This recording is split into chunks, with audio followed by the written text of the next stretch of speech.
dia 26 de agosto, Neemias, de 1 a 3. Livro de Neemias, capítulo 1, ou segundo livro de Esdras. Oração de Neemias.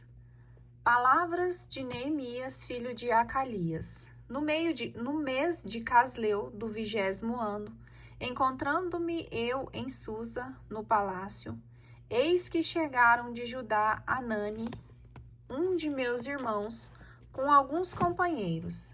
Perguntei-lhe pelos judeus libertados que tinham escapado do cativeiro, e a respeito de Jerusalém, àqueles que escaparam do cativeiro.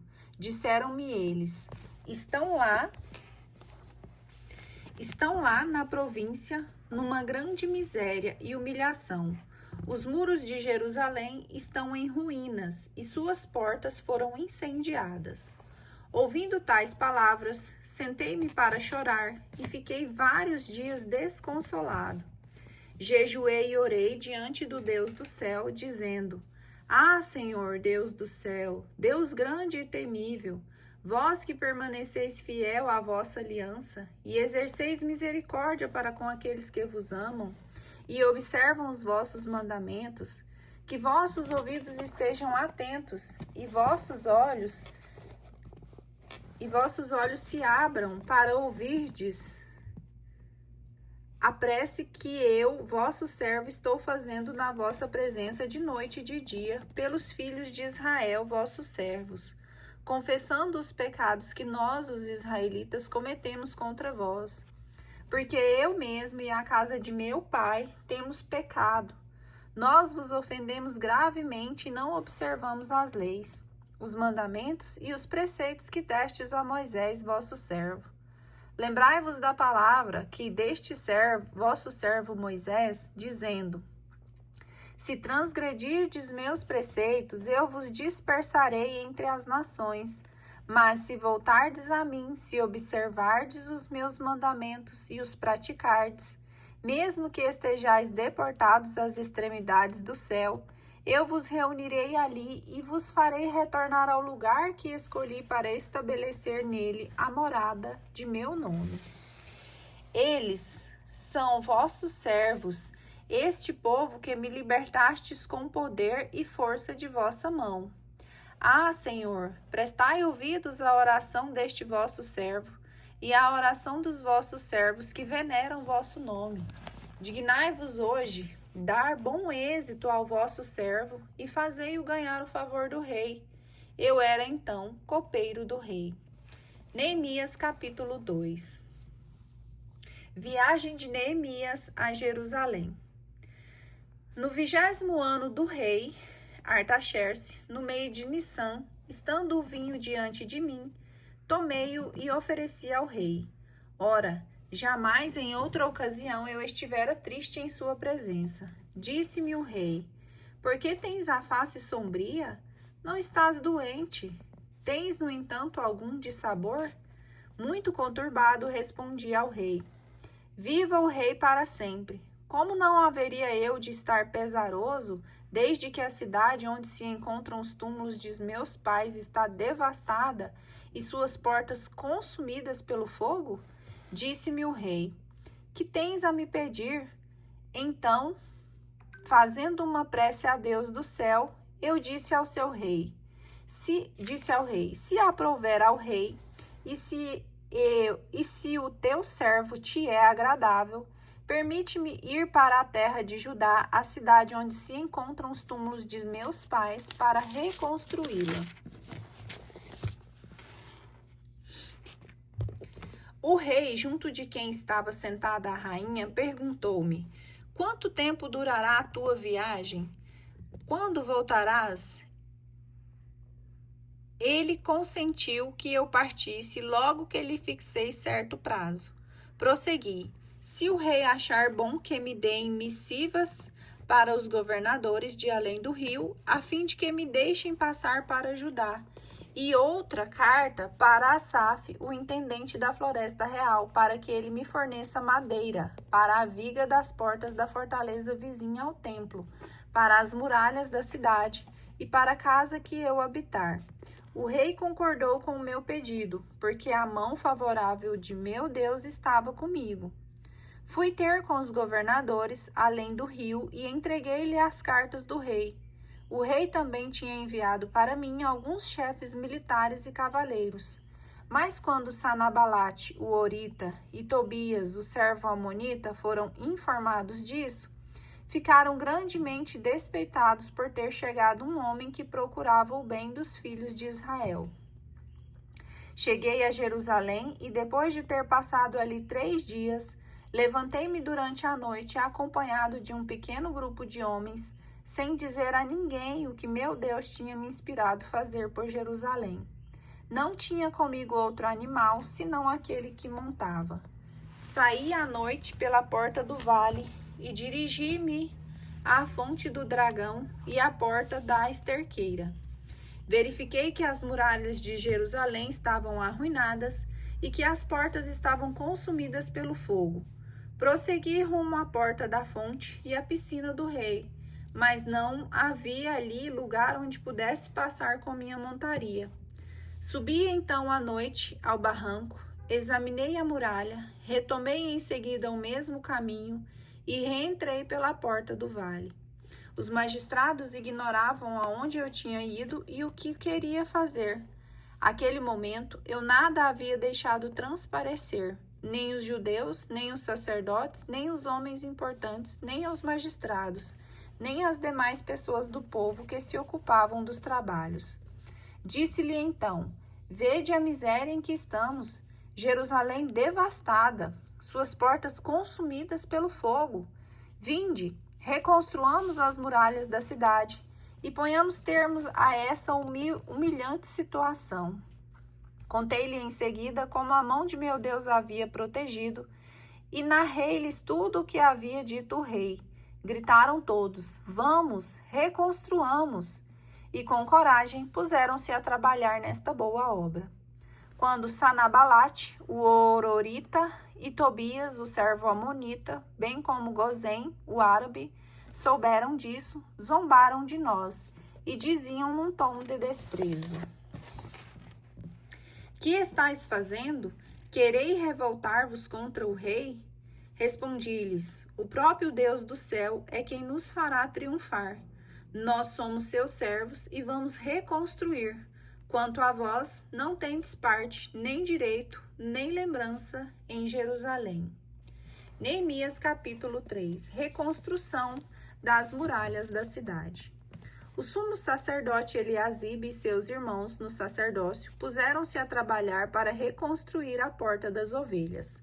Consagraram-na e assentaram-lhe os batentes. Construíram a muralha até a torre de Meá, a qual consagraram, e prosseguiram até a torre de Ananeel. Ao lado deles trabalhavam os homens de Jericó, bem como Zacur, filho de Imri. Os filhos de Asená construíram as portas dos peixes, colocaram-lhe as vigas e assentaram-lhe os batentes, com suas fechaduras e as trancas. Ao lado deles trabalhavam nas reparações Meremote, filho de Urias, filho de Acos, depois de Mesolã, filho de Baraquias, filho de Mesezebel. Ao seu lado trabalhava Sadoc, filho de Baana. Ao lado desses trabalhavam tecuitas, mas seus chefes não prestaram apoio ao trabalho dos seus senhores. Joiada, filho de Fazea, e Mesolã, filho de Bezodias, repararam a porta antiga, puseram-lhe as vigas e colocaram os batentes, as fechaduras e as trancas. Ao lado trabalhavam Meutias, o Gabaonita, Jadom, o Meranatita, bem como os homens de Gabaon e de Masfa, que eram súditos do governador da outra banda do rio. Ao lado trabalhava Osiel, filho de Araías, membro da Associação dos Ourives, depois Ananias, da turma dos perfumistas. Reconstruíram Jerusalém até o Muro Largo. Ao lado deles trabalhava Rafaías, filho de Ur, chefe de uma metade do distrito de Jerusalém. Depois, defronte de sua casa, Gedaías, filho de Aromaf. Em seguida, Atus, filho de Azebonias, Melquias, filho de Erem, e Azube, filho de Faate, Moabe. Repararam outra parte da muralha e a torre dos fornos. Ao lado deles trabalhava com suas filhas Selum, filho de Aloés, chefe da outra metade do distrito de Jerusalém, Anum e os habitantes de Zanoé. Repararam a porta do vale, eles mesmos a reconstruíram e trocaram os batentes, as fechaduras e as trancas, e fizeram além disso 1000 côvados de muro até a porta da esterqueira. Melquias, filho de Recabe, chefe do distrito de Bet-Acarém, reformou a porta da esterqueira, reconstruiu-a colocando-lhe também os batentes, as fechaduras e as trancas. Selum, filho de Coosa, chefe do distrito de Masfa, reparou a porta da fonte, reconstruiu-a, cobriu-a e colocou-lhe batentes e as fechaduras e as trancas. Fez além disso os muros desde a piscina de Siloé, ao lado do jardim do rei, até a escada que desce à cidade de Davi. Depois dele, Neemias, filho de Asboque, chefe da metade do distrito de Bet-Sur, trabalhou até defronte do túmulo de Davi, até o reservatório artificial e até a casa dos heróis. Depois dele, trabalharam os levitas com Reum, filho de Bani. Ao lado trabalhava para os seus distritos Asabias, chefe da metade do distrito de Seila. Mais ao longe trabalhavam seus irmãos, sob a direção de Benui, filho de Enadad, chefe da outra metade de Seila. Azer, filho de Jesua, chefe de Masfa, restaurou outro setor da muralha, defronte da subida do arsenal até a esquina.